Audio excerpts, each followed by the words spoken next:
m'appelle Louis Marcy, je suis actuellement en 5e année en chimie en majeure génie des procédés à CPE Lyon. Bon, mon PFE en ce moment, je travaille chez Michelin en digitalisation et consommation de l'eau sur le site pétrochimique de Bordeaux. Bonjour, je m'appelle Élise Fournier, je suis enseignante en génie des procédés et je suis aussi responsable de la majeure perfectionnement en génie des procédés et coordinatrice du domaine. Alors avant de vous donner les objectifs de la majeure perfectionnement en génie des procédés, je vais redéfinir ce domaine au cas où vous ne connaîtriez pas.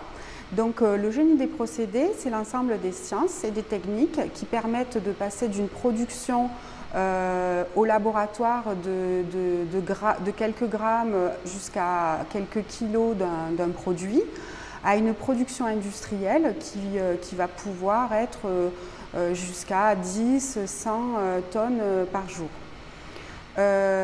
Ensuite, là, par rapport aux objectifs de cette majeure, c'est de perfectionner les étudiants qui souhaitent se spécialiser dans ce domaine afin de leur permettre de devenir un acteur clé du monde industriel, aussi bien au niveau de la conception de nouveaux procédés ou de l'amélioration de procédés existants pour les rendre durables, mais aussi de conduire des usines et d'améliorer la production afin de pérenniser des sites industriels. Durant la 5e année, j'ai choisi de me diriger vers la majeure génie des procédés, car à la suite de mon premier stage en industrie en première année, j'avais découvert le monde industriel dans l'usine SNF à Saint-Étienne et le métier d'ingénieur process, et je m'étais dit que c'était quelque chose vers lequel j'aimerais tendre pour ma carrière. J'ai choisi la majeure génie des procédés car je pense et c'est sûr, elle a su répondre à mes attentes sur les notions de dimensionnement, industrialisation, la gestion de l'urgence, la gestion du monde industriel et toutes ces questions-là. Alors, la majeure perfectionnement en génie des procédés consolide des notions de génie des procédés qui ont été déjà vues les 2 premières années surtout de les associer. Donc par exemple, un architecte, lui, lorsqu'il va concevoir un nouveau bâtiment, va être obligé de faire appel à de la maçonnerie, à de la plomberie, à de l'électricité. Et bien l'ingénieur en génie des procédés va devoir construire des procédés complexes en associant de la mécanique des fluides, de la réaction chimique et du transfert thermique. Donc ensuite, en ayant vu cette vision globale de tous les phénomènes, dans cette majeure, ils abordent de nouveaux thèmes qu'ils n'ont pas encore vus, comme par exemple les bioprocédés où on utilise le vivant pour transformer la matière, mais aussi la modélisation et la simulation des procédés qui consiste à inclure des outils numériques pour prédire des procédés industriels et les améliorer de manière économique. Et enfin, on les forme au pilotage automatique des procédés, puisque c'est eux qui vont décider comment est-ce qu'on doit automatiser un procédé. Voilà.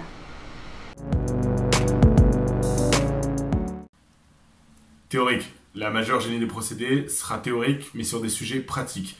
C'est-à-dire qu'on va appliquer toutes les notions de bilan et d'équation à des cas très pratiques de l'industrie. Par exemple, comme le projet réacteur polyphasique en fin d'année, pendant 3 mois, on doit dimensionner un réacteur et une unité de production pour produire tant de tonnes par an d'un composé chimique. Macro, bien sûr. La majeure génie des procédés aborde la macro, c'est-à-dire qu'on va travailler avec des grosses quantités et sur des notions d'industrie, de dimensionnement. On va travailler sur des échangeurs qui vont faire plusieurs mètres. Sur des grosses quantités, on parle plus en tonnes, en kilos qu'en milligrammes ou grammes. Les 3 mots-clés qui peuvent résumer la majeure, premièrement, c'est le mot « possible ». Donc le génie des procédés et cette majeure va permettre aux futurs ingénieurs de rendre possible des idées conçues à l'échelle laboratoire par la recherche. Le deuxième mot, c'est le mot « durable ». L'ingénieur en génie des procédés va permettre de réduire les consommations, par exemple énergétiques ou de matières premières, et de limiter les rejets, et ce qui va permettre d'avoir une industrie pérenne et durable. Ensuite, le troisième mot qui me vient à l'esprit, c'est le mot global.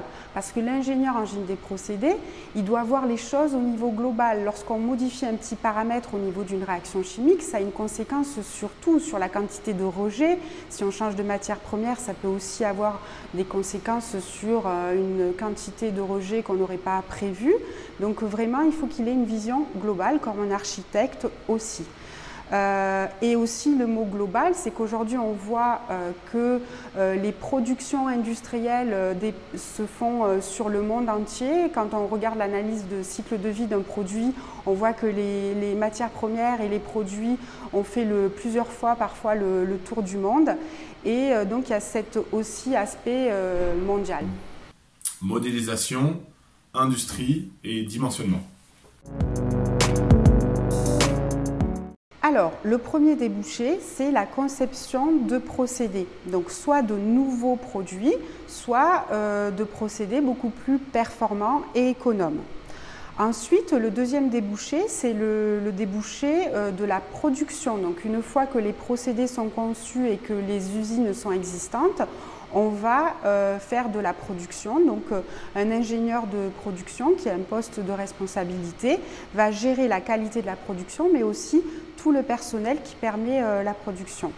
Et enfin, le troisième débouché possible, c'est l'assistance technique à la production, donc pour permettre une amélioration de la production en rendant une usine donc, moins polluante, par exemple, ou plus économe, donc pour pérenniser une production industrielle sur les sites existants. Après mon PFE que je vais finir en août et mon diplôme que je vais avoir dans la foulée, j'aimerais viser un poste d'ingénieur procédé car ça allie deux notions qui sont chères à mes yeux, le management et l'ingénierie. On va être dans l'urgence de l'industrie et de la production et on va devoir y répondre par l'ingénierie et la réflexion et tout ce qu'on sait et tout ce que la majeure génie des procédés nous a appris. Entreprise, bien sûr, le génie des procédés essaye de nous forcer à devenir des ingénieurs procédés. On aura les qualifications et les compétences pour répondre à des problèmes industriels plus que des problèmes de laboratoire, entre guillemets.